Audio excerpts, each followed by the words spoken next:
Ms. Rader. Thank you. I was like, not ready. Sorry. That's okay. I never know when it's going to show up. It's a little different. One of the things that I haven't heard discussed is the importance of Fair Park as a Texas landmark. Don't mean to brag, but Texas is Texas, and we do brag. But it's a hugely important location for Texas history. I mean, the Centennial is based on that, the first 100 years of Texas. How will you build on that, and will you include that as you develop your programs and everything else to focus on not only our bragging rights, but the Art Deco buildings, the buildings that contain our history, the buildings that soon to be empty, that was our natural history building that has significant dioramas in there that need to be brought back to life, and things like that. So how will you incorporate all of that into what you're planning to do with the parks? I mean, our Texas Discovery Gardens focuses on native plants. How will you incorporate all that into what you plan to do? So I get the answer? You're standing back there. Yeah. Thank you so much. I didn't think I was going to get to talk today. Now I'm all excited. Oh, good. I appreciate that, because that's what I'm here for. Oh, good. I appreciate that question. One of the things that has motivated me from the time this started up through now is a lot of that issue you talk about right there. It's a funny situation with Fair Park. We have one of the most beautiful and important historic complexes in the entire nation. It is a national historic landmark. It's not to be confused with a National Register property. It is in the top 1% recognized for importance in the nation. There have been people here from out of town who have commented to me, as I have perceived before, we don't think that's well appreciated here. It's kind of the prophet in his own town sort of problem. There's a couple of reasons for that. The number one, I think, is that most people think of the Fair Park through the filter of the State Fair. And it's a backdrop to that. And when the State Fair is not there, it's difficult for people to appreciate, I think, its significance. So that's the background. The answer to your question is, beginning immediately, one of the things I think we just need to do is saturate our work with recognition of the importance of Fair Park. I have come to start saying that, Fair Park is our Alamo. It is that important. It has the same sort of designation status nationally, except we have the advantage. Fair Park is a celebration, where San Jacinto, where the Alamo were disasters, lives were lost, sacrifices were made. But Fair Park is the celebration of the opportunity that resulted from those sacrifices. It is a proximate result of that.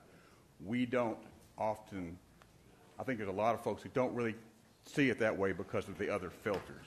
And so our plan is to get the story out, incorporate it into our marketing, incorporate it into the things we say.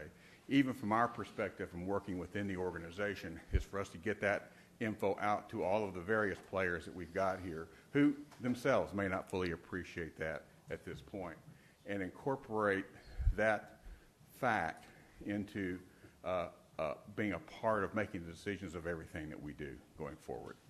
And that's as specific as we can be right now, because there's still a lot of work to do about how exactly we go in and do programs and marketing and, or even just branding of Fair Park to get that story across and what it means to be a national historic landmark. Well, great. I highly recommend that you all read a book. I'll talk about it. It's called Building an Ark for Texas, The Evolution of a Natural History Museum. It's about the museum at Fair Park. Okay. And that book gives you the history from 1922 when it started. And lots of great information there. What else was I going to say? The lagoon is stocked with all native things because that was in connection with the natural history building also back in the day. I used to do programming there. And also Texas history, you talked about the Alamo and the San Jacinto Monument.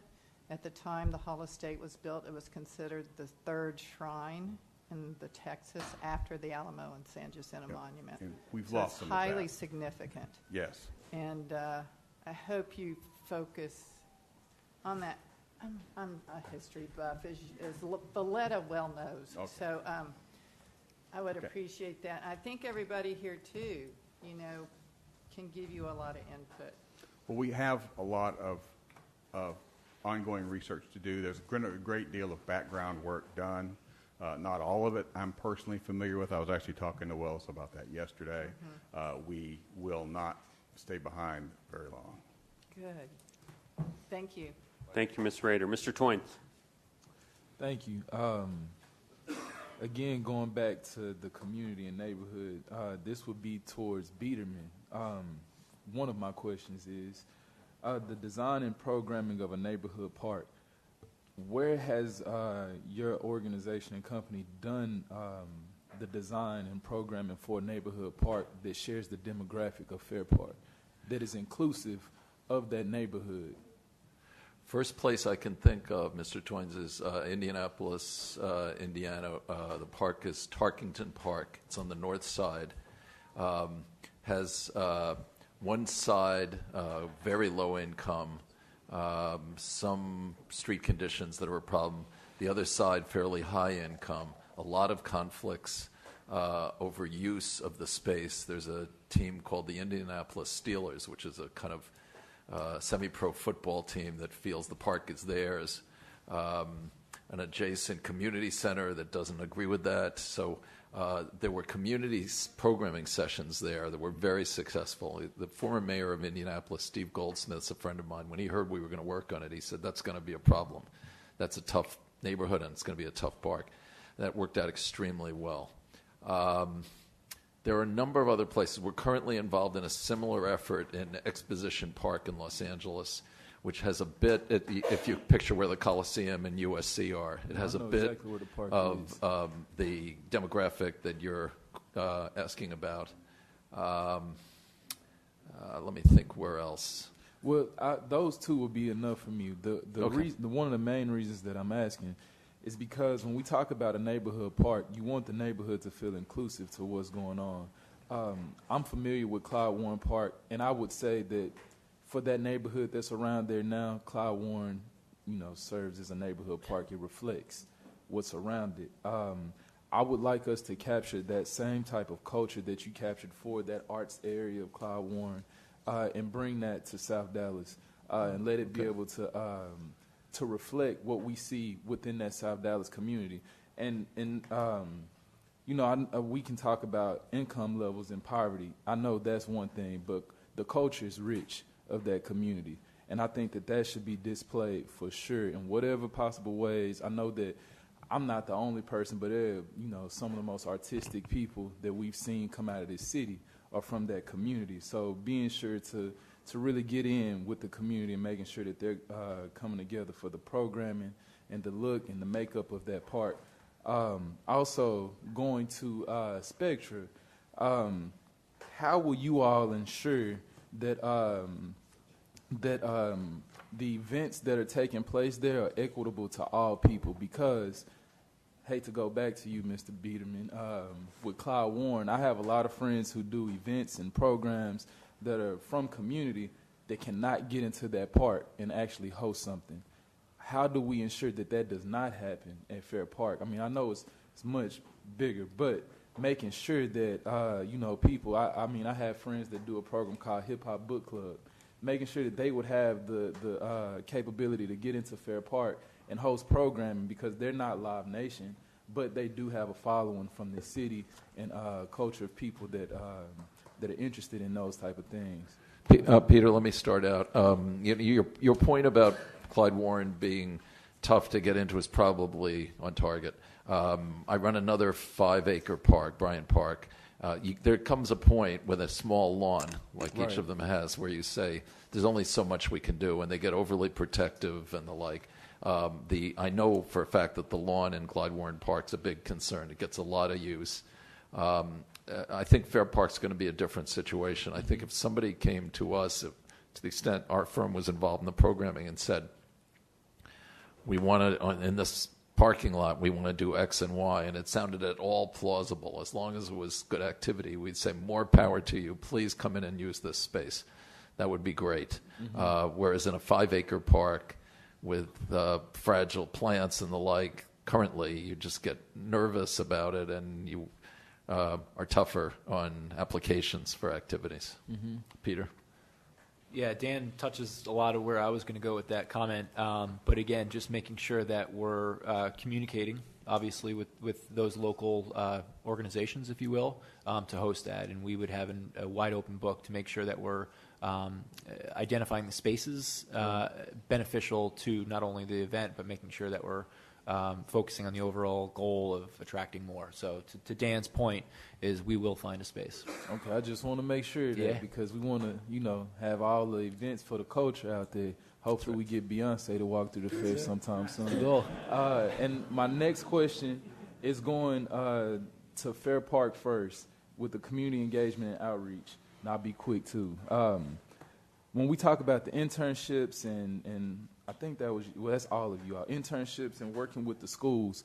One thing that we've seen in this city, communities change, particularly when development comes.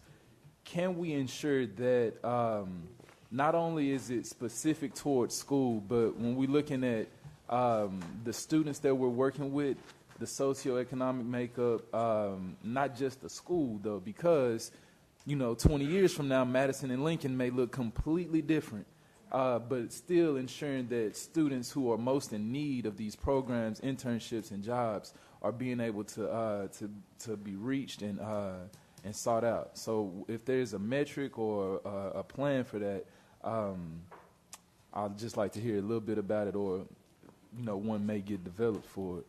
I think the beauty of the board is that we're plugged in and that there will be an evolution of making sure that the tenets of what this agreement is about follow through wherever those students may happen to come from, so that we reach out not only to the immediate area initially, but if those students decide to move some other places, or there's a pocket that moves, that we make sure that we're thinking about their futures as well, and so that we try to follow them through the system wherever they may land. Thank you. Okay, Mr. Moreno, and then Ms. Collins. Thank you, Mr. President. Page 25. Well, sorry, before you pause Mr. Moreno's time, I think based on the way things are going, is everyone okay with kind of a 3:30 stop with last 30 minutes talk about next steps, then 4 o'clock do public speakers? Well, I want to so after this round, then we'll go to 3-minute rounds.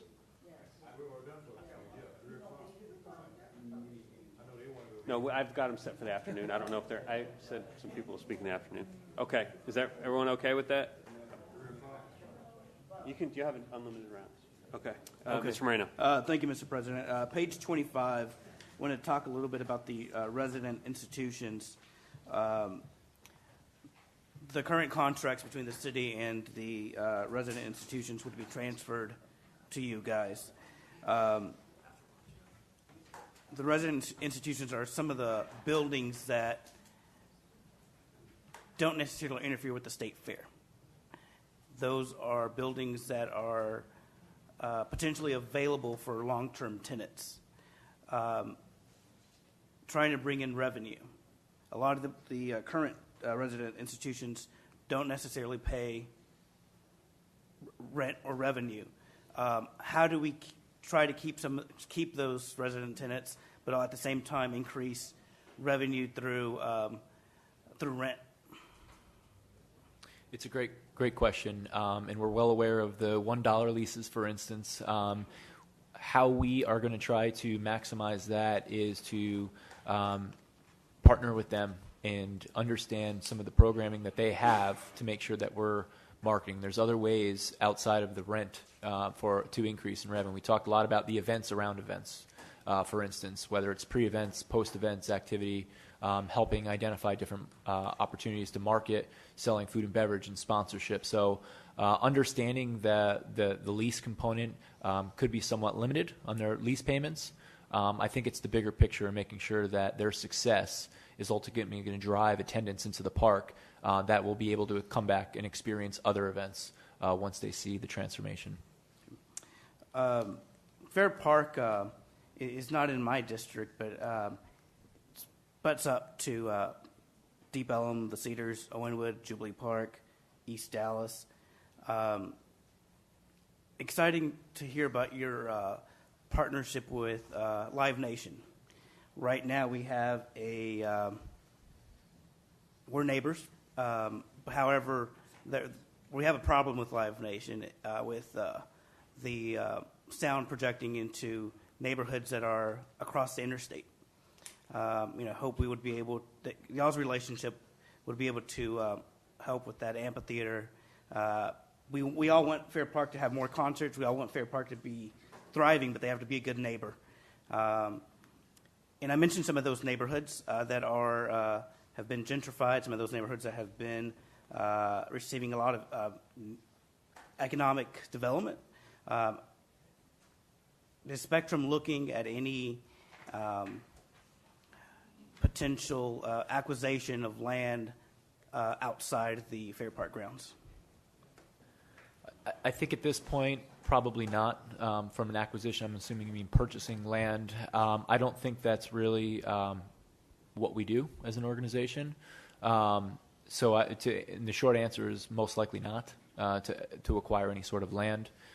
Getting back to the comments on the sound barriers and whatnot, we want to be good partners too. We understand the importance of having good community relationships. So understanding that there's some challenges surrounding the amphitheater and some music complaints, part of our initiative, we can sit down with Live Nation and identify ways to maybe push up events a little bit earlier in the night. But that ultimately is a contract outside of our scope of work. But again, with the partnership and the relationships we have with Live Nation, we can be good partners and work on that. I'm going to close with the Cotton Bowl, which I think is an iconic stadium here in Dallas. It's known throughout the nation. A challenge that I think we have at the Cotton Bowl is the playing surface. It limits the potential usage from my understanding of being able to hold concerts or baseball for that matter. It's pretty much right now only a football stadium. Do y'all envision having different playing surfaces, or how do you bring in more venues that's not just football? Obviously, soccer is a great soccer stadium, but with that, we all know that these leagues like to play on natural grass. However, if you want to try to have different usages, it might call for a different playing surface. So transformation of playing surfaces. Yeah, I can answer that quickly. We haven't gotten into those details yet. Obviously, I was walking on the field yesterday and marveling what great shape it's in. Yeah. So that's a testament to the care that's taking place there now. Obviously, we understand the different technologies available out there, and it's not necessarily always an issue of turf versus side. It's a matter of the cost to do those events and the protection that you have to put down. I think that's something as we come in and we start to evaluate, we do our operational audit, we'll look at opportunities and look at different investments that may be made that we could come back and recommend to the board before we pursue anything like that. But we'll certainly look at all available options to really maximize the usage of the building. Ms. Collins. Kind of following up on my colleague Mr. Toyne's question earlier to Mr. Biederman, as we look at the neighborhood park, and I know we're all just talking about conceptually what it would look like. I think as much as we would love to see a Clyde Warren Park 2.0, that's really not an apples-to-apples comparison because Fair Park is a known commodity. That was a created park above a highway. And it's a very different part of the city, different dynamics, everything. And also one thing is security. All throughout the RFP was mentioned that one of the goals is to change the perception of security around the Fair Park area of Dallas. But we also know it is known in the city that our Dallas police force is down several hundred officers, and in your contract it says that Dallas Police, Dallas Fire will be the responding agencies. So one thing people like about Sundance Square, Clyde Warren Park, is that there is a security presence on site. It is obviously paid for privately through the foundations. So I don't see anything in the contract that says there's going to be some extended neighborhood patrol or anything to help add that security, or at least dispel the myth that there are security concerns in and around what will be this neighborhood park.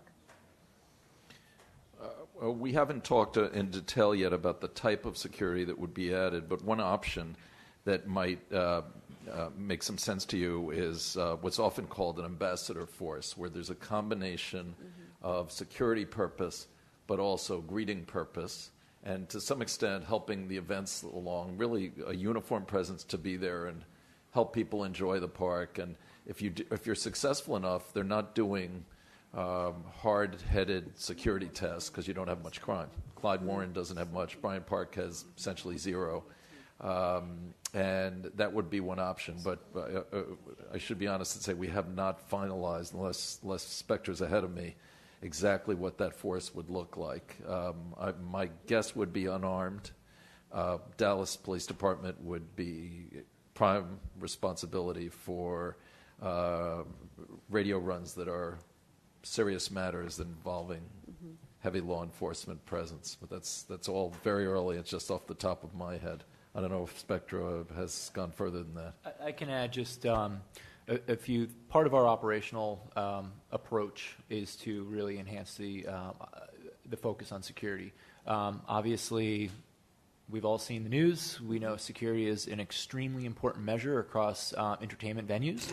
There's a lot of measures from a national perspective all the way down to the local venue. So we are involved very much. A lot of our team members, even sitting in the back, are at the forefront of the conferences, the industry best trends, making sure that we're following up, keeping a lot of to be honest, a lot of the promoters and building managers in our industry are focusing on enhancing that security, whether it's updating cameras, whether it's the patrol systems, and then really a lot of hiring locally to Dan what was talking about. The ambassadors make a big difference. Increasing lighting capabilities around the park, making feel that there's a sense of security. So there's a lot of different measures. We are at the forefront of, from an industry perspective, making sure that we're sharing best practices with a lot of the top-notch facilities, but it is something very, very important to us. Well, as we look at a comprehensive new plan, we want this to be as open to the public, and we want it to be as inviting and truthful about. We want to dispel those myths, and so even a presence of some security, it might just be a temporary thing, but we still have a cultural, misconception, and so it's going to take a while to dispel that. So. Back to the park kind of design you said earlier that the park board is going to have some oversight of some of those plans. When do you anticipate us getting to see some kind of early designs, Mr. Biederman? And would it include structures, water features, playgrounds? Sorry, I have 3 small children, so I'm really looking forward as to what this could be.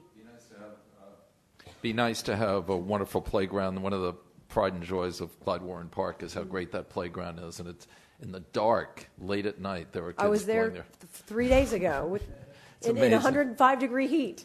So. Jim Burnett does very good playgrounds, so they chose well there. I guess we're going to be doing the two in parallel, the master plan updates and the neighborhood park. Given the mayor's desire for the neighborhood park to move quickly, I'd be uncomfortable if we didn't have some pretty good ideas to share with you by 3 to 6 months from now. Okay. From when we start, or from now. When the contract is signed. Okay. Mr. Kittner. Thank you, Mr. President. And following up on Ms. Collins' question about making the park itself more inviting, one thing that I would encourage you all to consider in the design is looking at additional non-vehicular access points. Currently, the Santa Fe Trail accesses the Fair Park, and you can get there on DART. But one thing that I would encourage you all to look at is, especially on the southern side, are there non-vehicular ways? Are there new trails that can be implemented? Is there additional non-vehicular pedestrian pathways that can be implemented? Is that something that you all have considered or will consider as part of the project? I don't think we have, it's a good idea. In fact, there was much talk on the Clyde Warren Park board early about somehow getting a Katy Trail extension up to the park. It never happened. I haven't heard much about it lately. Would be great. Fair Park, that's even more important. So that's a good idea. Thank you. I think shifting gears a little bit, I think you all know in 2017 we had a bond election. How will the Spectra agreement impact the implementation of the bond projects at Fair Park? Are y'all, how will y'all do that? That is a question for you, I think, Ryan. So, yeah, I get to speak. As we talked about earlier, the city will obviously manage those projects that are funded through bond programs. However, we will, assuming this contract gets approved, we will work in close conjunction with Fair Park First and Spectra for the projects that have not already been allocated and are in motion. So there will be ample opportunity for collaboration to occur on that remaining balance of those bond funds. And I'm sure these guys will have lots of ideas and lots of input on where that funding gets allocated. Okay. Go ahead, A couple more quick go ahead. Sorry. questions. Somebody mentioned earlier a way to enhance bringing the football games, soccer games, more activities, more sporting events. Under the agreement, who will be responsible for administration of any big events like college football games, bowl games, Texas OU, the stuff that goes on at the state fair? And then a second part is, I think the World Cup is scheduled to come to the U.S. in 2026. What will you all do to help enhance our opportunities to get a game at the Cotton Bowl? So the contracts will lie with Spectra. We'll be doing all the direct negotiations with those particular promoters to bring in those larger events and sports events. As it relates to the ones that are in our scope, you referenced the Texas OU game, which is still during the state fair. So, but we would be working in that direct perspective. As it relates to the World Cup, we've actually had some ongoing discussions with Visit Dallas as finding innovative ways to host media outlets and expand. That is already, I know, in the works and in discussions of hosting some media through the Sports Commission. Look, we're going to try to be as a part of it as a whole. And just to add into that, I think we have a lot of good FIFA experience. I myself personally have served as an operational consultant for different FIFA venues. I've hosted the FIFA Club World Cups at 2 of our venues. Peter has worked on numerous international soccer events. So I think us coming in only helps add to the credentials of Visit Dallas as they go after the project. Great. Thank you all very much. Mr. Dickey. Thank you, Mr. President. On the list of follow-up questions, one of the ways that it's assumed that revenues can be made is assume that the load-in, load-out of the State Fair can be made more efficient, providing more data availability to book additional events. And this raises a question I have about how the contract might work. I know I think of the band shell, for example, as I think a possible perfect venue for you all to do a lot of things. And well, under the contract with the city, State Fair actually took possession of the band shell yesterday, and we'll give it up until sometime in November. So let's say that you're not able to work to assume the State Fair contract, and that under the agreement it goes to the city, maintains the contract. I could see a situation, or I wonder how it will work if you all want to, under the contract, they have a right to keep that band shell from yesterday until November. How does it work out? Let's say the city now still has a contract. How does it work if there's a struggle over an asset like that, for example? Let me take a crack at it in an unscientific way, because I've done this before. We had the fashion shows in New York City, which some of you might remember having seen, Project Runway and all that stuff. Event producers, this is just me talking, this is not the official policy of the city of Dallas or of Spectra, this is just me. Event producers always insist on more setup and takedown time than they need. They plan for hurricanes, earthquakes, meteors dropping down out of the sky. It's ridiculous. And it hurts the citizens. So I'm not saying the State Fair is guilty of that, but inevitably a little bit of pressure from the right source, backed up by the city, if that's the way the city feels, can produce some more days that would be available for other uses. So your question is right on target. I would be pushing for that. I can think of another example. There's a Grand Prix in Detroit on an island in the Detroit River where Penske runs it. The setup time is absurd. It's something like 90 days, the kind of thing you mentioned. It probably needs 30, even though it's a Grand Prix and it's a big deal. So within my team, I would be pushing for aggressive but genteel conversations with the State Fair. And this is just me talking now. You shouldn't go to the bank with this. For more use of the park at fringe times for the State Fair setup and takedown. It's just inevitable. Event producers are event producers. They'll do whatever it takes so that they're not going to miss a deadline. I'm betting there's too much setup and takedown time there. It's not their fault. That's what they do. It's event producers.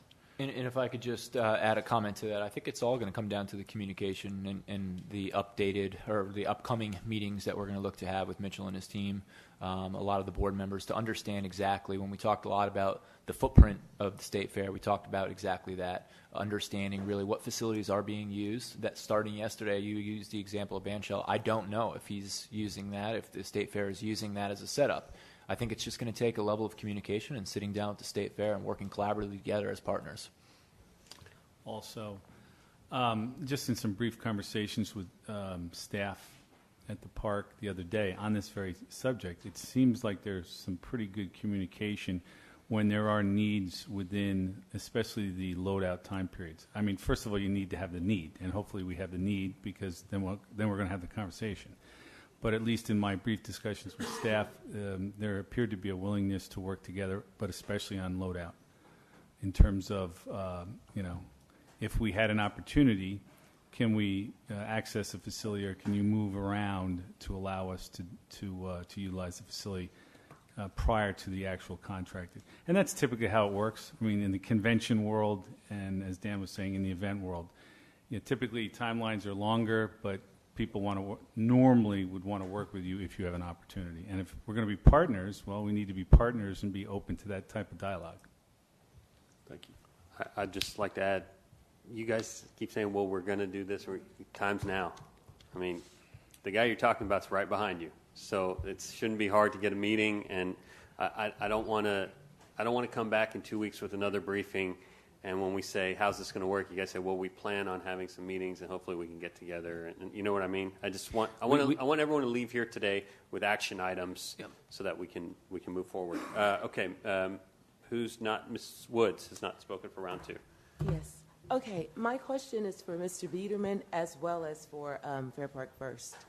Mr. Biederman, the park for children or the park at the Fair Park, will it have like child-friendly spray areas or pet areas for pets? Will there be some walking trails in this park? It's early to answer, but I'll say this. I've never seen a spray park for kids that didn't work. Well, are we going to have one at this park? Is that part of your plan? It's the kind of thing you would want to do. It's almost a cliche. So the snobs in my field say, oh, why should we do that? The trouble is kids love them. And it's a great thing. What's better than hearing the sound of kids screaming with delight about water and fooling around, as long as it's safe? So I would say, we don't know, but I would say probably that's a good idea, as long as it's not too expensive. What was your, other than Spray Park, you had another? Pets? Will there be an area dog for parks pets? Dog generally. parks. Okay. Successful also.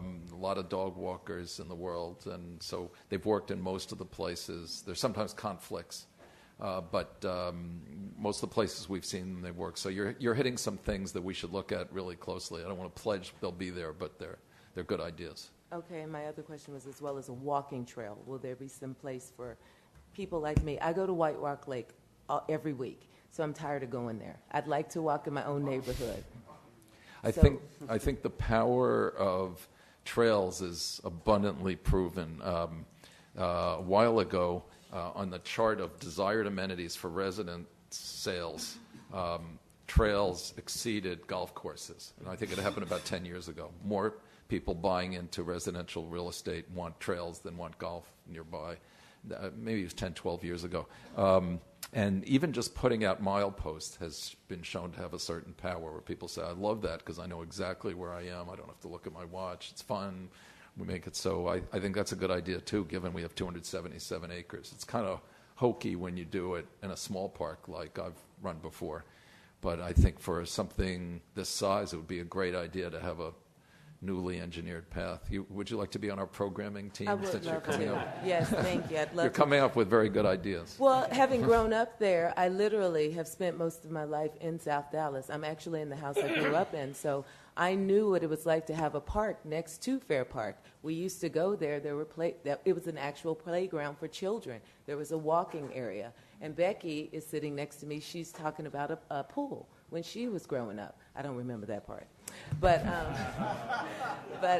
I just wanted to know if it's going to be that type of park for that area because we do need that. So thank you. Not to put too fine a point on it, any things that entertain the public and bring joy and smiles are good things. So it is. It's likely with this much space, things like you're mentioning will be in the plans. Okay. And my next question for Fair Park First, to Mr. Toynes. He was asking about an inclusive plan for schools around in the surrounding areas. Growing up, all the schools, we had to go to Fair Park for something every year, whether it be for the science, the music hall, whatever it was. Growing up, we went to Fair Park every year. So it would be important, again, to have someone from that neighborhood to speak about the demographic so you can have things at Fair Park that would draw or that would appeal to the neighborhood as well as the surrounding communities. So again, I keep pressing that. We need someone on that. I'm sorry to cut you off. One of the things we had at the Arboretum was an educational director that worked with the local school districts to look at bringing field trips and look at program and content so that we could have some things. So we'd be looking to kind of replicate that over at Fair Park as well. Okay, thank you. Okay, Mr. Stewart. Yes, thank you. To follow up on a couple things, I know I've harped about this.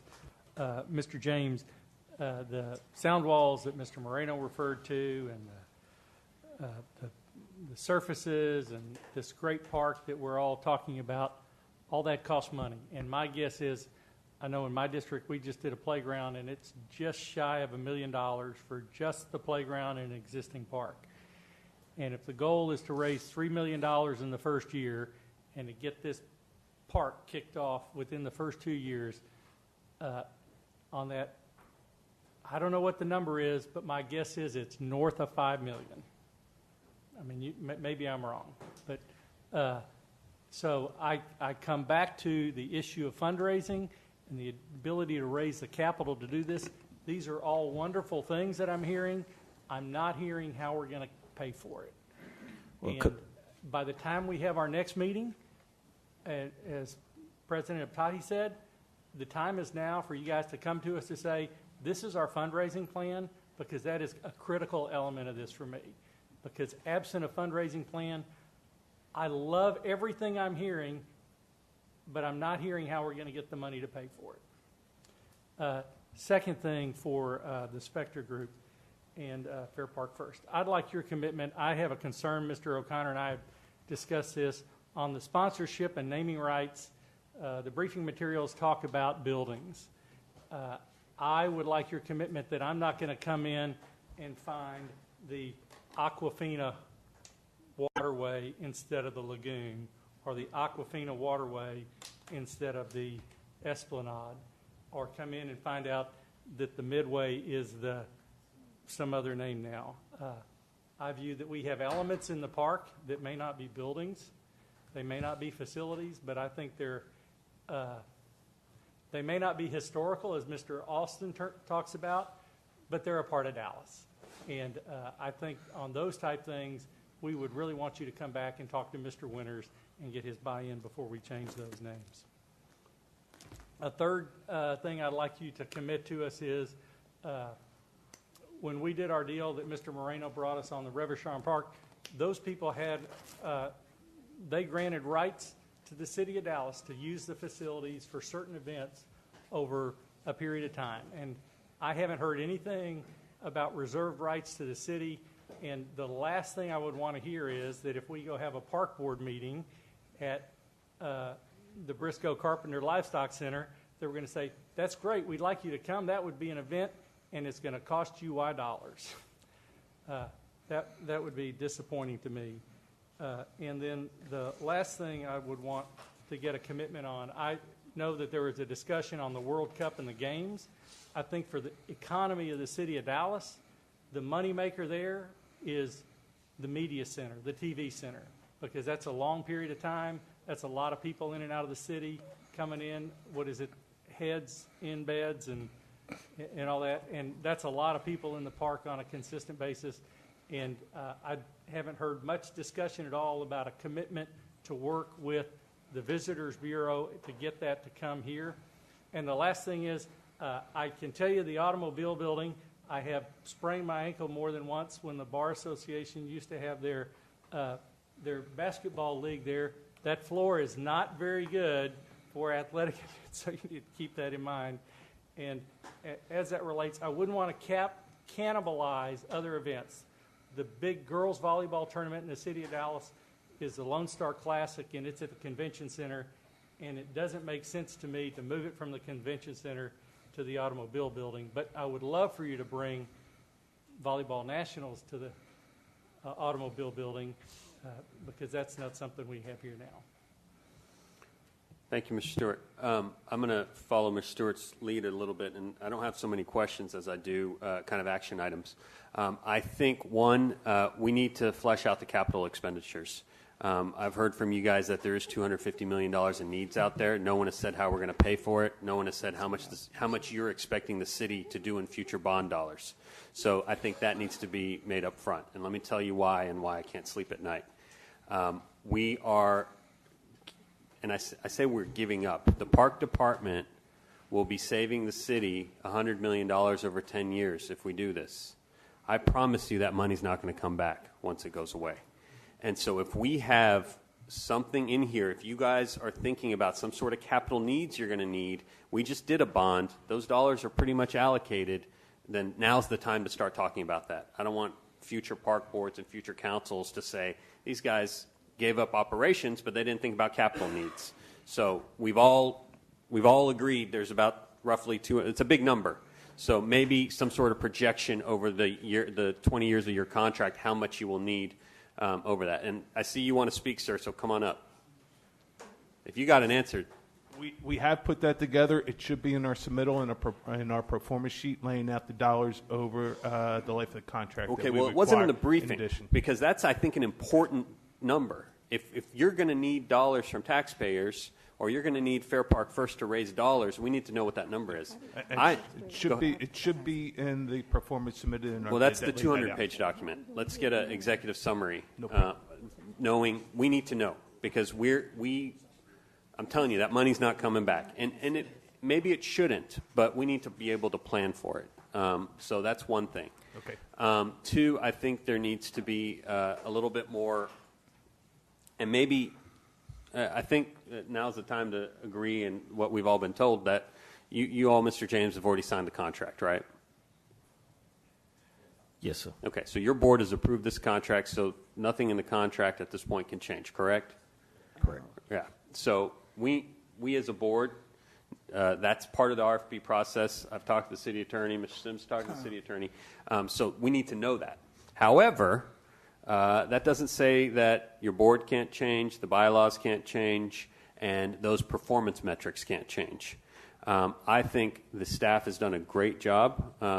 Mr. O'Connor, I mean, for you to have to do parkland dedication, then jump right into this, I think it's a testament to your dedication, so thank you for that. Mr. Frosch, Ms. Wright, everyone, this is a thorough, great job. And Mr. Biederman, I wanted to have you repeat it 2 or 3 times when you said it was great to work here and that our staff does a great job, because I think they do as well. And I think that they've worked out a good deal for the city. The numbers add up, the metrics add up. It was very methodical, but I do think we have some work to do in the things I've mentioned. A big part of this is letting people know. The people I see in the audience, frankly, are the same people I see at Fair Park events. One, you need to talk to them first, but you also need to go talk to the broader community. I want to see that ASAP. I mean, you guys, great slides on community outreach, great slides. How many marketers do you have?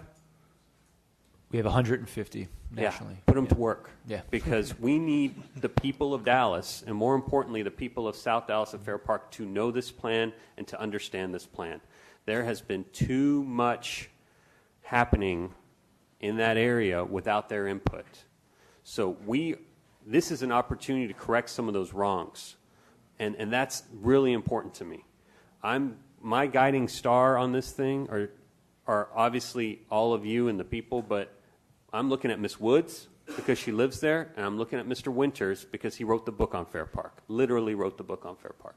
So I think this board, I mean, sometimes you wonder why things come up and why is this and why did this process work? We have 8 new board members. I think this board is probably the best board you could have to evaluate this plan. So I don't want to waste that opportunity. And my worry with that is we got to get these things nailed down, and we got to get people to understand it. So bond dollars, capital expenditures, let's get that in executive summary. I think a big part of that, and Ms. Lill, if you could come up to the microphone, a big part of that, Mr. Biederman, is we need to know how much, at least a ballpark on how much this park is going to cost. I've heard all kinds of numbers. If you're planning on doing structured parking, underground parking, we need to be realistic. I think a lot of times when we talk about Fair Park, because of the emotion and the history and the nostalgia around it, we all get excited, but at the same time, right now, I see a great plan to run the park. I don't see that big civic endeavor to turn this into a Balboa Park, to green it up, and I get part of it is conceptual and planning, but I want to make sure there are some performance metrics in there. So let's get some sort of draft of that performance document. And so my question for you, Ms. Lill, this $3 million a year, how confident are you that that can be done? Second, is that, there's an 80-20 split, right, on the revenues? So the money Spectra makes over their management agreement, that's 80-20 split with Fair Park First, right? Everyone's looking at me with blank. Where's the numbers guy? Isn't there an excess revenues split? Excess revenues go to Fair Park First, all of them? All revenues goes. Okay, 100%. sorry. I thought there was an 80-20 split. So is that what you guys are talking about fundraising? Will that be counted towards that $3 million? Do you want to talk a little bit about that, and then I'll come in with my confident. All the revenues come through Fair Park First. But does that meet your $3 million? Your profits, Spectra does all these events. Fair Park First is going to benefit from the profit, right? Even though they're a nonprofit. I see nodded yes. He's asking, is that our fundraising, that which is coming through? No, there? those go into That's reserve for use if we don't meet our target in a subsequent year. What if you meet? What's your reserve target? What if you meet your reserve? Goes back into the park. I'm sorry, I didn't hear you. What is your reserve target? I have to look at the numbers. So you don't have to answer today because I get it's complicated. But if they don't know, I don't want them to answer. So, well, I'm outside counsel to Spectra and to the board, so maybe I can add a little clarification for absolutely. you, if possible. So the way it if works, you could just state your name and your position. Yes, Mr. President. Dennis Braham with Winstead PC. So the way this is structured, there are several sources of revenue coming into Fair Park First. There's the appropriation from the city, assuming the city appropriates each year. There's revenue generated off of all of the events at the park, and then there's fundraising, whether it be dedicated to a particular project or whether it be general fundraising to support the park. All of those revenues go into the pot to pay expenses, to pay whatever capital expenditures are needed that are not otherwise already funded by the city through some extra appropriation, if the city ever decides to do that. From the expenses, from the revenues that are collected, the Fair Park First Board pays Spectra and its other subcontractors their management and service fees. Which is what? So there is a $950,000 base fee to Spectra, along with a incentive fee based on certain performance criteria and certain bonuses. But they do not walk away with any profit from operating Fair Park per se. They just get it for their management services. So then the nonprofit will have profits. Right. Are they banking those as part of their $3 million fundraising? If they hold an event and they make money off of it, does that? Yes, sir. It does? Yeah, it all goes into the pot, and if there is money in excess of the annual expenditures that are needed, then those monies goes into the reserves of the nonprofit. I think that's an important designation to Mr. Stewart's point about philanthropy and raising money. Right. You're not talking about getting donors $3 million. You're thinking you're going to make money running the park, and you're going to consider that your fundraising. I Combination. Combination, but it's included. It is a combination, and I think any nonprofit in the city is a combination of people giving to specific things, a yoga class, a concert that they will underwrite. Then there are, let's say, Clyde Warren Park was brought up. It's basically a $4 million budget. It's not just going out to philanthropists. It's your food trucks, it's your restaurant, it's your partnerships, sponsorships, and then it's doing an event. The disadvantage that Clyde Warren Park has is largely their commitment has been for it to be free all the time. So you do a singular event fundraising every year. A $3 million for a nonprofit isn't enormous. I mean, I know that, but I want to make sure we're being. It's a combination. Okay, because and I think we need to be more clear about that. Yeah, we need to be clear about it, but also we have $250 million in capital needs out there. Right. You know, you've served as the executive director of the Arts District. You're not going to fill $250 million with yoga classes. So I want to make sure we're clear about that. Yeah. So that sounds to me like everyone is anticipating at some point the city expending. There's going to have to be some future city bond dollars, right? So we need to know what that is, or future city money. And if we're going to save $100 million on this, and you guys are telling me we're going to need that much over 10 years, then maybe we need to go ahead and earmark that. We don't have that power. The council does, but that's something. It's our job to flesh these things out for the council. And I think that's great. What you have clearly delineated, and we need to do that back to you. And I want to be clear about something else. Mr. Toynes touched on this, and Ms. Woods touched on this, but Mr. Biederman, I spent some time in New York, and I frequented Bryant Park. The stop on the number 9 train was my stop into Long Island City for many months. And so I understand Bryant Park. It's beautiful. I love spending time there. I understand Clyde Warren Park. They're not the same thing. And we need to make sure we understand that, because either you're telling South Dallas that you're going to put skyscrapers around Fair Park and it's going to be a great park, they just won't be there to see it, or you're trying to say that it's just not the same thing. Let's not. I get what you want to do with the park, but let's not use their numbers, because both those parks have what are known as a window tax. The buildings around those parks pay into a PID to help run the park, and we don't have that at Fair Park. So I just want to make sure that we're all on the same page. I'm way over my time, so I'm going to go round 3. We'll do 3 minutes.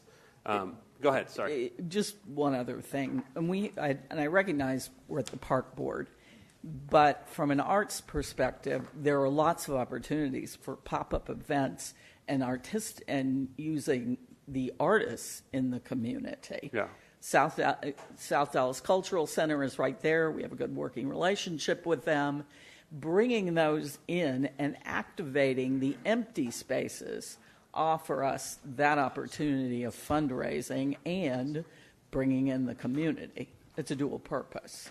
So I just want to bring, the arts are important as well. And so. it is, I was so happy to see you on that board, but so sad because I'm not allowed to talk to you while this is going on. And so if anyone knows how to do this, I mean, we could probably figure it out over happy hour, but we're not allowed to talk unless we're in here. But, okay, I'm going to take a 5-minute break so the folks up here can use the restroom. I apologize. I hadn't thought about it. We duck in and out when we please. So we'll start back up at 3:12 and go into round 3.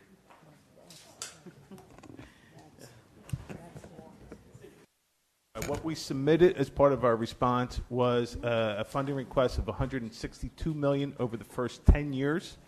Okay. That's in addition to the $50 million that's already been allocated. There is no commitment from the city to fund that. But what we did, is, as I talked about before, was look at the various reports that identified areas of need, and we included those within our bid response. Okay, so that $162 million, what happened? I mean, is it going to impact? Is that emergency maintenance? What type of maintenance is that? Is that to have events? No, it was all across the board in terms of areas identified. We really looked at the AECOM report, studied that, looked at their numbers. Again, we believe it's a reputable group. We work with them all over the country. We looked at the projects they identified, read the reports. We believe those numbers are good. But we also want to go in and do our own assessment, come up with our own prioritization. So I think it's a mixture from the AECOM, from life safety to equipment replacement to building repairs. But if it's so, we generally, and now we haven't had a bond election in a while, but we generally do bond elections every 5 years, which is what this city manager said. So you're saying at the next bond election, you guys would, if it's not raised, you guys would need about $80 million in bond dollars. Well, it's projected over 10 years, so. But it's 160 over 10, so 80 Yep. over 5. Yeah. Yeah. Okay. Okay. Round 3, we're going to go 3 minutes. Ms. Williams. I just have a quick follow-up question. Take my glasses off. Let me go to my second question. I just want to get this out because I understand that everyone have a business, and I don't have a business. I don't do business with the city, but I have to ask this question. Will you all be voting on your own contract, or will you follow the City of Dallas procurement? Because I know, Mr. Biederman, when my colleague was just asking about will you get paid, or you said you're on the board, you were asked to be on the board, and so your company. So I wanted to get an understanding because we have a lot of business owners here. And then I've heard so much about MWBE, and let me go on the record.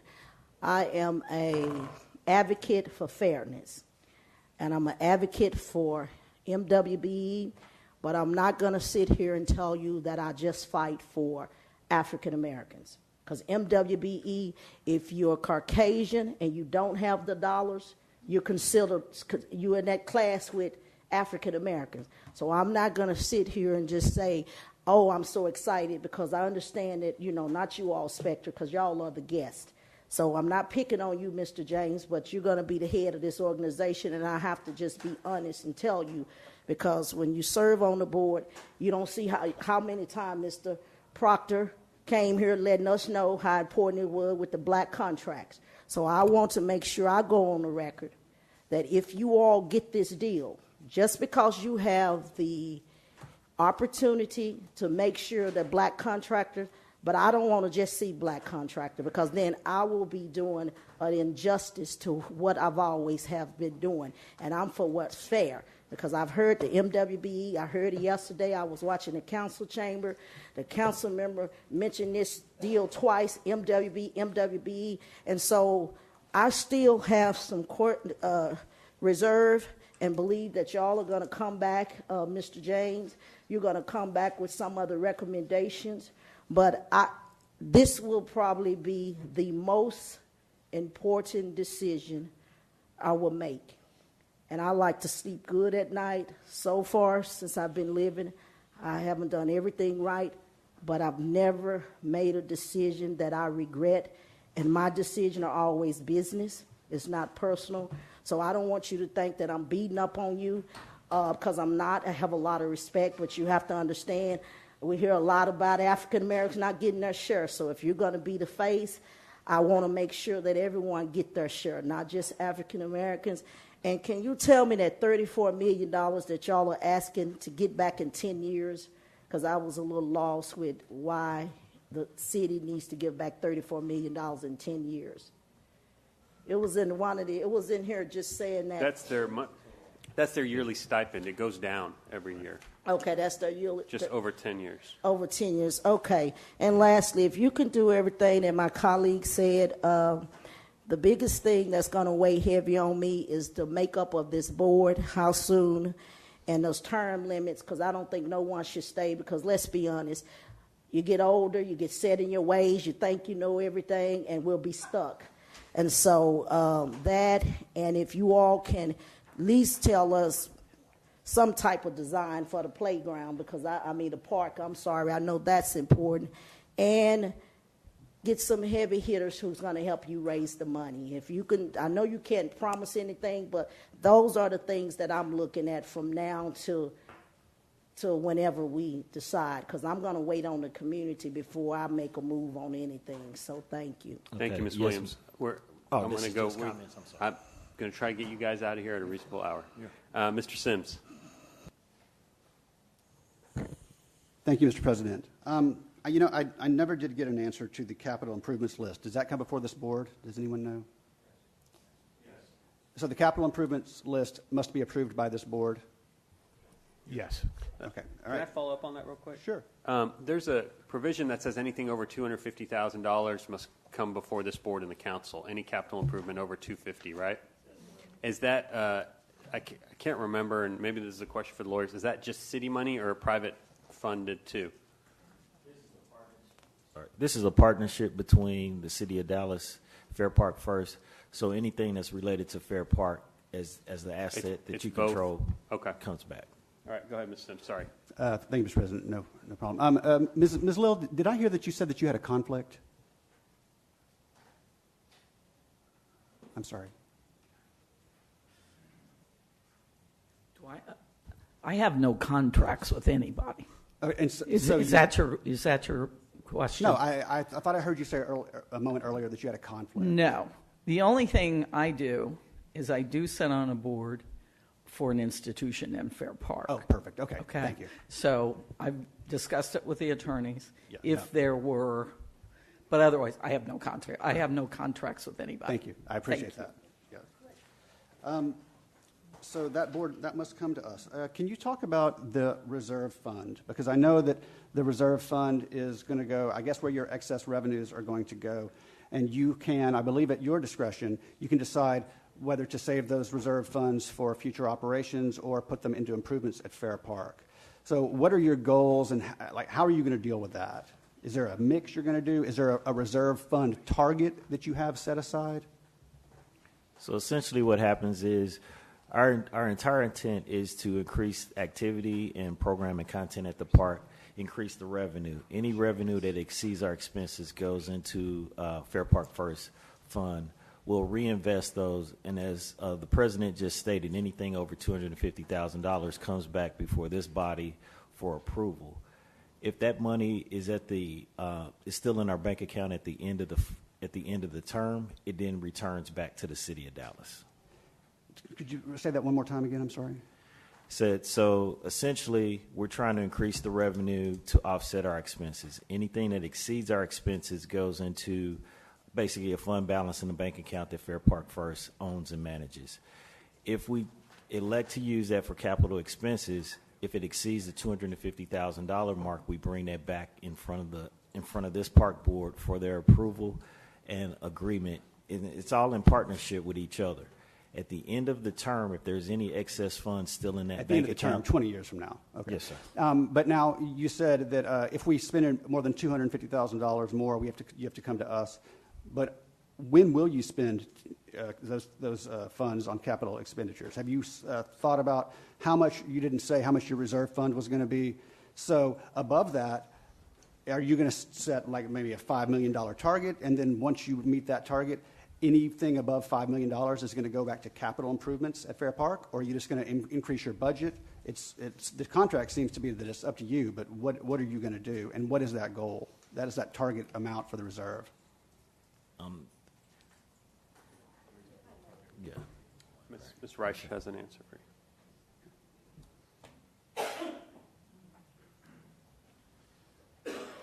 One of the provisions of the contract that I requested be put in is that the city provides seed money for the operational reserve, this reserve account that we're talking about. In order for them to receive the $500,000 in the contract, they have to develop a policy that the board will approve, and it would be a policy for access to that reserve and the levels of reserve. Now, in the city of Dallas, we have a policy in our financial management performance criteria that says we should maintain 40 days of operational reserve. And our goal is to get to 60 days in the city of Dallas. I would be looking for the board to develop some similar policy according to best practices in the industry as to what level of operational reserve needs to stay in place, and for them to come with that policy, and we'll talk through it. So I think to your question, if $5 million is that appropriate target for them to leave in the reserve, then yes, maybe their policy would say anything above $5 million they could use for capital projects. I'm not directing that necessarily, but we'll work together. So those are the kinds of things I would expect to see in that policy before I would release the $500,000 in seed money for the reserve. Okay, so unless you like what they have set their reserves at, you can withhold that money. Right. Okay. And so if it's 60 days, if we reach for 60 days, I mean, that's going to be, that's only like less than $2 million. And so the goal being they should spend as much. My goal is for you to keep your reserve as little as it needs to be, just what you need, no more, and spend the rest on capital improvements at Fair Park. And so apparently the contract doesn't give us any leverage over that, except for it gives you the authority. So I would, as a personal request that you hold on to that money until you get something that's very, that's going to be beneficial to Fair Park itself. Thank you, Mr. Sims. Mr. Moreno. Thank you, Mr. President. I think the presentation that's been submitted, the proposal looks overall good. I think that we need to iron out some details, and a lot of that is from talking to the community, going back out. There's also, I'm not sure if staff has the list of emails that have been submitted with concerns from previous submittals that they can share with you while we talk about the park, what the community wants. That's already out there for us to be able to provide it. We don't have to go wait around and say, hey, what do you want? Do you want a Clyde Wharton Park, or do you want a neighborhood park with a basketball court? That information should be out there. Page 71, I'm excited about the culinary experience that can be brought to Fair Park. Right now, the food and beverage options are not up to par. With Dallas being the capital of food, I mean, more restaurants per capita than any other city. That's something that I really think we can achieve relatively easily. I'm excited about the potential. I think that raising $3 million from a fundraising perspective is a low number. I think y'all want to have a safeguard, making sure that you can achieve those goals that y'all are putting before yourself. But I do want those excess revenues to go back into the capital expenses of buildings. And guys, we know y'all are going to be successful, and in order for that to happen, you guys have to put money back into Fair Park, whether it's buildings that are falling apart, to have a high-quality venue. And so I have every faith that you guys are going to invest some of those dollars back into the park. Let's get this done, and good luck to y'all. Okay, Mr. Slaughter. Yes. Thank you, Mr. President. I'd like to make this brief. I'm elated. I'm excited about what can happen at Fair Park. I'm a product of Fair Park with the board, the Spectra, and I think we need to be cognizant of whose district this is, Ms. Woods. And so I think we should be real sympathetic on the information and what her desires are, just like they did for me for Singing Hills Recreation Center was in my district. My illustrious colleagues did that. Same thing we did for Bachman Lake. You know, this is her district, even though the Fair Park belongs to all of us. I'd like for you to assure me that the people out there are going to be protected. Mr. Bitterman made a statement that I like for him to retract that, but Peter, I'm going to name the right Peter because there's two of you guys. Peter came back and he kind of smoothed it out. I don't want you guys going to our tennis out there, and he said, aggressively. I'm from South Dallas. When you say aggressively, it's time for us to WWF. And it's a wrestling match. I want to make sure, and Peter, you came back about, hey, let's talk. And my president said the same thing, you know, you guys have been here, you should have. I don't want those people to feel like this aggressiveness and they have no other alternative. Otherwise, I'm excited about what could happen to Fair Park. I'm excited about, you guys got John Proctor. I'm just excited, but we need to make sure that Ms. Woods, her main ideals and feelings are brought into this room. And I appreciate you guys. Ms. Rader. Thank you very much. I too want to consider the neighborhood and the park and its history, but I don't want you to forget that it has been and is a national and international destination for a lot of people that come out because I have given tours to them. And they come from Australia, Japan, Korea, France. They're all there to see the buildings. And it's amazing. Apparently Art Deco is really cool in the rest of the world, just not here in Dallas. But I want you to make sure that that's part of the process too, part of the thinking. I grew up here also. I went to art school at the Art History Museum out there. So I've known Fair Park my entire life, and I have seen it be this wonderful, shining area with a neighborhood vibrant around it. And it has changed drastically in my lifetime. And I want to see it come back in my lifetime. And I've waited. So I'm tired of waiting. I'm ready for this to go. And I'm hoping ASAP that we can move this as fast as we can, because it's time for them to get out in the community and get to work. And can they get out in the community now that this process has come to this point? Are they allowed to meet now with the tenants and the neighborhoods? Mr. Frost, you're nodding your head yes? Yes. Okay. Yay. Okay, so I'm excited for that, and you have some great people there on your board that can lead the way and do those introductions to the community. And I really, really look forward to this process, and thank you so much. Thank you, Ms. Rader. Mr. Sims, round 7, 8. Thank you, Mr. President. I see here on page 30 that we're talking about, in the contract term summary, we're talking about the performance plan. Now, this performance plan is very important. It has a lot of performance indicators. But it's my understanding that these performance indicators by which this the foundation will be judged, that they come up with their own performance indicators, that this board does not get to approve those. Is that correct? No, this is going to be in a partnership with you, with the park board. We'll bring those back for your review, and then we'll adopt them after we have consultation. And so when you mean review, if we don't like them, we can change them, and we can we can set your thing, or this is going to be only collaborative? Because it's my understanding that this board has no authority when it comes to those. It's a collaborative process, sir. But ultimately, this board has no authority, and you can do what you want. I'd have to defer. Let me try to be a middleman here. Why don't you guys come up with a draft?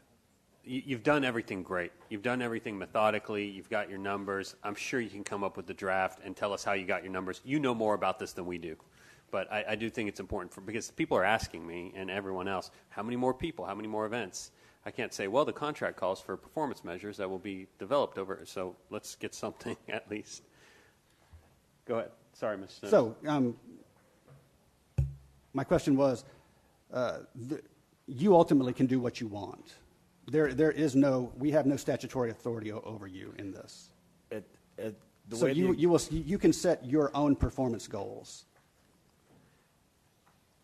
Yes, sir. Okay, thank you. Now, if the remediation plan moves forward and we ever get to that point, it says here in the presentation that you will have to develop and oversee a remediation plan at your own expense. That's what Ryan said, and it's in this thing here. But my understanding that is not the case. Have you seen the most recent version or have you seen the version of the contract that was signed? Yes, sir. Okay. So the engagement of a consultant, which is what the plan calls for, would be a cost that would be borne by the manager. And do you know that provision was removed from the contract? I would look to Barbara McInich to clarify that.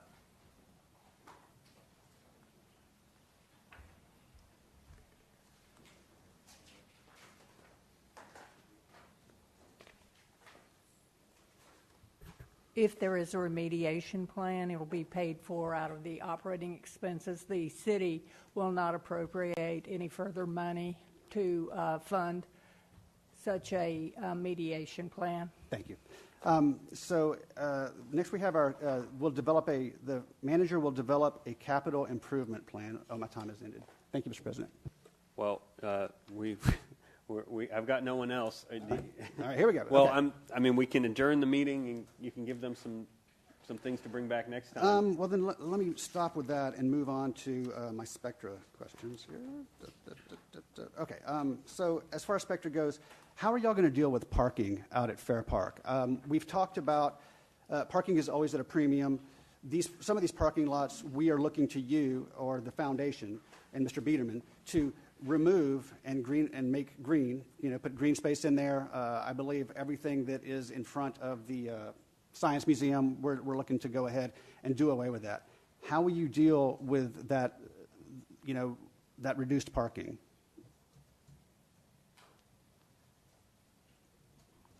I could take the lead. There's a number of ways that we can look to identify just creative ways, how we focus on creative parking initiatives. I think one is through our marketing efforts, really trying to push public transportation through the DART rail system, which we feel it can be really enhanced of the activity that's used. At the end of the day, really trying to promote that. There's a lot of different ways where we've worked in other different markets to create some more of a VIP experience and having off-site shuttling as an example. So those are a few initiative or initial thoughts that we have on in the event that we reduce the parking substantially. Now, I will tell you that out at Fair Park, the last time we were out there, we went to the Cotton Bowl, trying to get some snacks. You have to pay cash. So in the middle of the game, middle of the Texas OU, you have to walk out the gates, go to an ATM, stand in line for literally 30 minutes with everybody else, get cash, and come back in. Do you have any plans to maybe modernize that or to make sure that we can swipe those credit cards? Absolutely. Technology is huge for us in the food and beverage space right now. That's part of our initiative to work with the existing concessionaires out there and implement new points of sale system that have implemented cashless systems or at least those both. All right, perfect. I believe that is the last of my questions. All right. Wait, no, I'm sorry. Sorry. It was on the last page. Forgive me. Well, I want to let you know I had a bet on when you would bring up the cashless Cotton Bowl thing. Really? So. Oh, good. All right. You better not have paid ATM fees on that, by the way. Okay. Fair Park First Board is committed to holding open public meetings and responding to open records requests. What does that mean, specifically responding to open records requests? Are you, you're committed to full transparency, and I haven't gotten that far into the contract, but does it say that, do your bylaws say that you will, be open and transparent? Will you let us look at the contracts that you have with other people? Is that the level of transparency we're looking at? Or where's the line drawn on that? It's probably a question for the lawyers. I think I can answer that again. Dennis Brand with Winstead. So for any, the Fair Park First Board is in direct contract with the city, and because of that is subject to open records automatically. As a matter of law. There are times under the law where certain proprietary items from a competitive perspective can be protected until they're ready to be finalized and disclosed. So there are, just like the city deals with that, when it's trying to protect something from open records that it's not quite ready for public dissemination, and they step forward to protect it. Similarly, the Fair Park First Board will do the same, and Spectra, as a subcontractor of the Fair Park First Board, will similarly be under the same obligation with respect to disclosure to make sure that they're operating under the Open Records Act as well. And so what you're saying is that whenever you're in negotiations, certain things can be protected, but once the negotiations are final and the contract is signed, does that mean that you're going to make those available, make those public record? That's no? correct. That's the way the law is currently written. If the law changes, then we'll have to comply with the law as it changes. Okay, perfect. All right. Thank you, Mr. President. Mr. Stewart. Yes, if I may follow up, I think my interpretation of what you were saying is that both the Fair Park First Board and Spectra will have statutory obligations with respect to the Open Records Act, and that there's no additional provisions for open records information contained in either the contract or in the bylaws or organizational documents of the Fair Park First Board.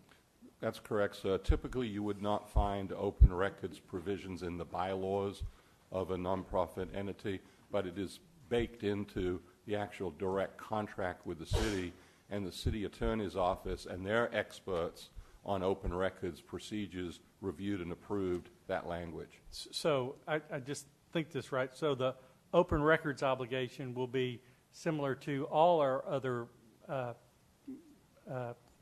partners at Fair Park, the Music Hall, the African American Museum, Discovery Garden. Everybody's going to basically have the same set of rules. That would be my understanding based on the contract with the city. Correct. Okay, thank you. My last question is, has Fair Park First and Spectra signed an agreement between themselves yet, or is it waiting to see where this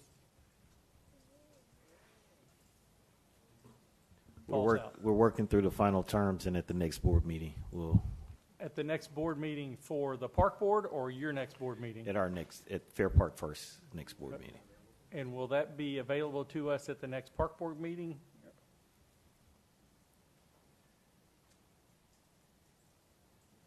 Our next board meeting is in September.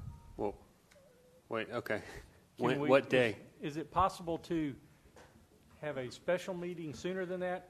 Yes, sir, it is possible that our next scheduled one is in September. We can have a special one. We're going to be working through based on the action items that we have today. September what, though, is your next board meeting? September, I have to pull my calendar up, sir. I did want to add for clarity to the board, if I may, that the subcontract between Spectra and Fair Park First mirrors the obligations of Fair Park First to the park board. But it hasn't been executed yet. It hasn't been executed, but a summary of it has been informationally provided to the city. Okay. I think you guys should have a special board meeting. Right. Yeah, thank you, because to follow up on Ms. Rader's thing, if we want to move this forward quickly, I think there will be people on this board who want to see that before they can go to the next step. Thank you. We'll get that taken care of, sir. And I want to thank. I think we've got everything we need so far. This was a great first meeting. I want to thank you all for being here. I want to thank more than anyone. I never thank these people enough, but my colleagues. This was one of our best park board meetings, in my opinion, and this is the Fair Park issue has kept this city divided for far too long.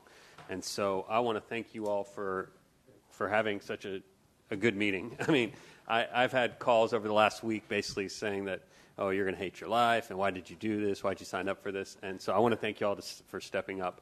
I echo, I mean, you've heard our comments. This is a real special opportunity. This board and you all and Fair Park First Year Board, we get a chance to perhaps solve one of Dallas's greatest mysteries, which is why are there no people out at Fair Park except during the fair? And so I take that as a big, big burden. I don't see any fatal flaws in this deal. I think we can move it forward fairly quickly. I made a quote in the paper that this was going to take 3 innings, and everyone freaked out and said it's going to take forever. I learned that you can end an inning with 1 pitch, 2 balks, and a triple play. So if you guys get out there and you throw some strikes and you work hard and you get the community to understand this and to get on board, and next Thursday they come by and they say, thank you, we understand, we're on board, then I would say you're living up to your obligations. So don't wait. Hit the ground running. I'm excited that in this city we make a lot of plans. This is one. I've been looking at this all day. This is the 2003 Fair Park Comprehensive Plan. There's a lot of great things in here. That was 15 years ago. Let's not make more plans, Mr. Biederman. Let's turn dirt. So we've got a big task ahead. Please, as many of you as possible, come next Thursday. What I anticipate is having a park board meeting where you all give this similar presentation to the neighborhood, but if they hear it for the first time Thursday night, it's a lot. So get to work. I see board members. I see Mr. Proctor. I know he can help you get out there. I see the pastor. I see Ms. Kittleson. I see all those people. Put your board to work. Don't burden it all on yourself, because you guys have some heavy lifting to do. Let's iron out some of those details. And you don't have to wait till next Thursday. If you guys can get us things through Ryan, whether it's performance metrics, maybe a 1-page summary on this capital improvement. Let's all get to work and do this, because the city deserves our best at this. All right. So we have one last item. That's the approval of minutes of June 21st, 2018. Do I have a motion? So moved. Got a motion by Ms. Barbie and a second by Ms. Stewart. Any discussion? Hearing none. All in favor say aye. Aye. Motion carries. Okay, next Thursday, we're going to be at Fair Park, the place we spent so much time talking about. Hall of State Auditorium, Mr. Winters? Yes, sir. Yeah, we didn't get any speakers. So next Thursday, 5:30, we're going to give the folks who work for a living a chance to come by after work and tell us their thoughts. So thank you all for being here. It is 3:53:03 on Thursday, August 2nd, and this ends the meeting of the Dallas Park and Recreation Board.